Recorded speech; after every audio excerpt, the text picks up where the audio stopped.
Hello दोस्तों, मेरा नाम शाहबाज बानवा है और आप देख रहे हैं योर इंग्लिश मैन। दोस्तों, मैं हूं आपका इंग्लिश मैन और जैसा कि आप जानते हैं मैं आपको इंग्लिश बोलने में मदद करता हूं।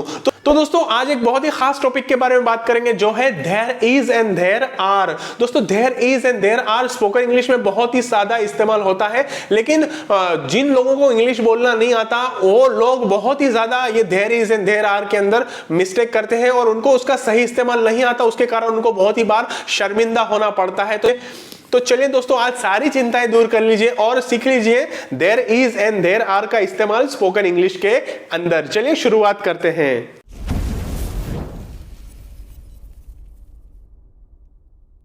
Okay, so before starting this video, I wish to tell you that if you really wish to learn about this topic in depth, kindly watch this video till the end.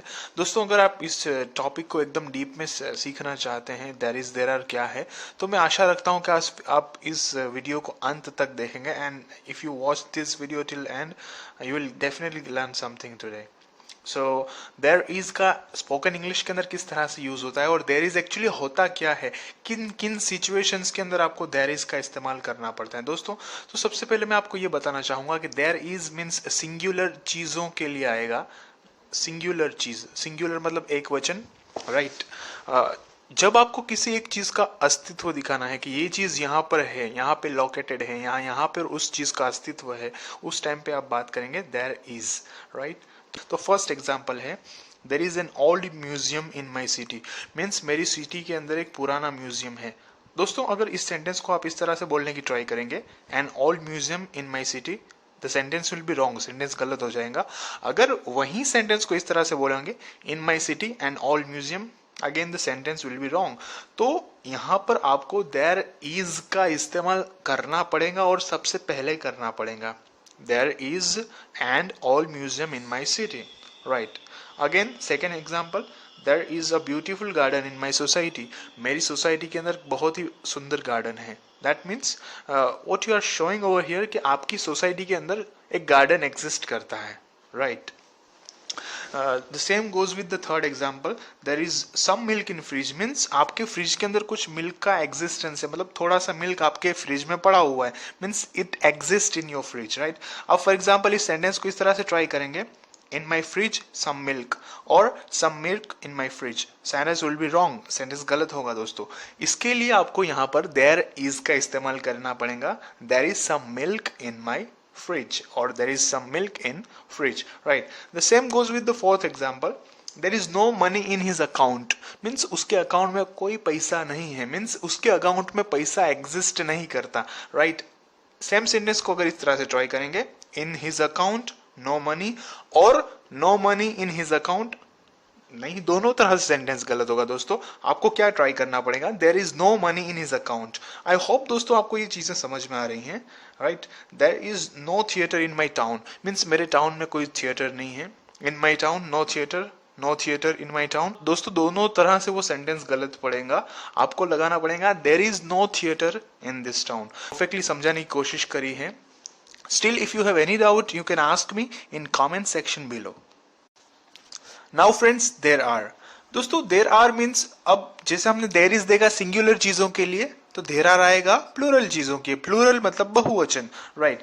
तो जैसे आपको पता है कि आर हमेशा plural चीजों के लिए यूज होता है, तो यहां पर भी देयर के साथ आर, प्लूरल चीजों का एग्जिस्टेंस दिखाना है, तो उस टाइम के ऊपर आपको यूज करना पड़ेगा देयर आर, राइट। मतलब आपको इस तरह से बताना है कि वहां पर बहुत सारी चीजें हैं या इस तरह से बहुत सारी चीजें बतानी है, तब आपको बताना है देयर आर, आपको यूज करना है देयर आर का, राइट। किस तरह से, एग्जाम्पल्स देख लेते हैं, आपको इजीली आइडिया आ जाएगा। There are so many trees in this garden, means इस गार्डन के अंदर बहुत सारे ट्रीज हैं। जैसे ये गार्डन के सामने आप बैठे हैं और वहां पर देख रहे हैं, या आपके सामने, आप उसके सामने खड़े हैं और आप देख रहे हैं कि भाई इस गार्डन के अंदर बहुत सारे ट्री हैं। अगर आप इसी सेंटेंस को इस तरह से बोलने की ट्राई करेंगे, इन this garden many trees in this garden, दोनों तरह से सेंटेंस गलत होगा। आपको यहां पर यूज करना पड़ेगा there are so many trees in this garden, इस गार्डन के अंदर बहुत सारे ट्रीज हैं, right? Then let's go. There are some issues with Reliance 4G. Well, बहुत सारे इश्यूज तो सोल्व हो गए हैं, राइट। मीन्स आप ये चीज दिखा रहे हैं कुछ इश्यूज रिलायंस 4G के साथ हैं, राइट। तो एक इश्यू नहीं है, 2 3 4 5 इश्यूज हैं, right? Well, let's see, we're not going to get into the formalities and technicalities of Reliance 4G right now, but अगर इस सेंटेंस को इस तरह से बोलने की ट्राई करेंगे, some issues with Reliance 4G और with Reliance 4G some issue, no, दोनों तरह से सेंटेंस गलत होगा.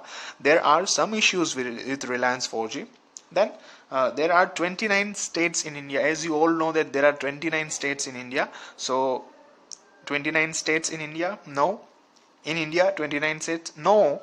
That it's the correct sentence will be there are 29 states in India, right? Then okay, and then उसके बाद है there are 6 BMW cars in my society. Means मेरी society के अंदर 6 BMW कार एग्जिस्ट करती है. मीन्स मेरी सोसाइटी के वाले हैं कुछ जो मालदार हैं, जो those people who are rich, those who have cars. And इसीलिए मैं आपको यहाँ पर इस तरह से बताना चाहूँगा कि भाई मेरी सोसाइटी है ना, उसके अंदर 5 लोगों के पास ही कार्स हैं, राइट? तो मैंने ऐसा परफेक्टली अगर बोलना चाहूँगा तो मुझे यहाँ पर कंपल्सरीली देयर आर का यूज़ करना पड़ेगा, क्योंकि मैं बता रहा हूँ कि मेरी सोसाइटी के अंदर 6 BMW कार का एग्जिस्टेंस है, मतलब वो एग्जिस्ट करती हैं, right? And the last example is there are more than 10 nationalised bank in my city. Means मेरी सिटी के अंदर 10 से ज़्यादा नेशनलाइज्ड बैंक्स हैं. I try to explain you the use of there is and there are in spoken English. I feel that you actually got this. मुझे यकीन है कि आपको ये समझ में आया है. In case आपको कुछ भी डाउट लग रहा है, कमेंट सेक्शन में लिखिए मुझे, right? और मुझे पूछिए. If in case there is any doubt, you can ask me in comment section below and I'm definitely going to answer all the questions, right? So दोस्तों मुझे उम्मीद है कि आपको ये वीडियो पसंद आया होगा. अगर पसंद आया है तो जरूर से लाइक कीजिए, चैनल को सब्सक्राइब कर लीजिए और इस वीडियो को आगे तक फैला दीजिए, अपने दोस्तों के साथ भी शेयर कर दीजिए. Thank you very much. I will come soon.